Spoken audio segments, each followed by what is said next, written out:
ഇങ്ങനെ ചെയ്താൽ ഇനി നാടൻ കോഴിയുടെ വേവ് ശരിയാവില്ല എന്നുള്ള കംപ്ലൈന്റ് ഒക്കെ മാറി കിട്ടും കേട്ടോ. 1 കിലോ ലഗോൺ ചിക്കൻ ബിരിയാണി അതും വളരെ പെട്ടെന്ന് കുക്കറിൽ ഉണ്ടാക്കുന്നതാണ് ഞാൻ കാണിക്കുന്നത്. ആദ്യം തന്നെ 1 കിലോ ലഗോൺ ചിക്കൻ മാരിനേറ്റ് ചെയ്യാൻ വേണ്ടിയിട്ടുള്ള പൊടികളൊക്കെ ചേർത്ത് കുക്കറിൽ മാറ്റി വെക്കാം. ഇനി ഒരു പാൻ എടുത്ത് അതിലേക്ക് ഓയിൽ ഒഴിച്ചിട്ട് അതിലേക്ക് ഒരു സവാള നന്നായിട്ട് ചെറുതായിട്ട് അരിഞ്ഞത് നമുക്ക് നന്നായിട്ടൊന്ന് വറുത്തെടുക്കണം. അതിന്റെ കൂട്ടത്തിൽ തന്നെ കാഷ്യൂനട്ടും കിസ്മിസും കൂടി ഇടാം.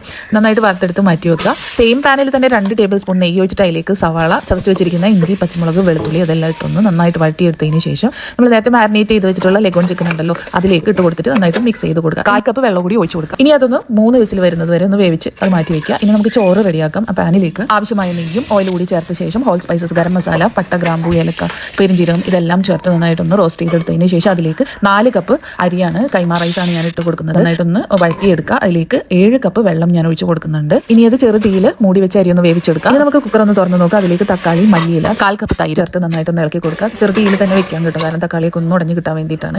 അതിന് ശേഷം നമുക്ക് അതിലുള്ള സ്റ്റോക്ക് കുറച്ചെടുത്ത് മാറ്റണം. ഈ സമയം കൊണ്ട് ചിക്കൻ ഒരു 3/4 വേവായിട്ടുണ്ടാവട്ടെ. ഇനി കുക്കറിൽ തന്നെ ചിക്കൻ ബിരിയാണി നമുക്ക് ദം ഇടാനായിട്ട് സ്റ്റാർട്ട് ചെയ്യാം. അത് ചിക്കൻ്റെ മുകളിലായിട്ട് 3/4 വേവായിട്ടുള്ള ചോറ് നമുക്ക് ഇട്ട് കൊടുക്കാം. അതിന് മുകളിൽ വറുത്ത് മാറ്റി വെച്ചിട്ടുള്ള സവാളയും കശുവണ്ടിയൊക്കെ ഉണ്ടല്ലോ അതിട്ട് കൊടുക്കാം. മല്ലിയില, പുതിന കുറച്ച് അരിഞ്ഞത് ഇട്ട് കൊടുക്കാം. അങ്ങനെ ലെയർ ആയിട്ടും അതിനുശേഷം നമ്മൾ മാറ്റി വെച്ച സ്റ്റോക്ക് ഉണ്ടല്ലോ അതും കുറച്ചുകൂടി ഒഴിച്ച് കൊടുക്കാം. അങ്ങനെ ഒരു 20 മിനിറ്റ് കുക്കർ ഒന്ന് മൂടി വെച്ചിട്ട് വെയിറ്റ് ഒന്നും ഇടാതെ ചെറു തീയിൽ വെച്ചിട്ട് നല്ല നാടൻ ലഗോൺ ചിക്കൻ ബിരിയാണി റെഡിയായി. സേവ് ചെയ്ത് വെച്ചോളൂ. പെരുന്നാളിന് ഉണ്ടാക്കാൻ മറക്കല്ലേ.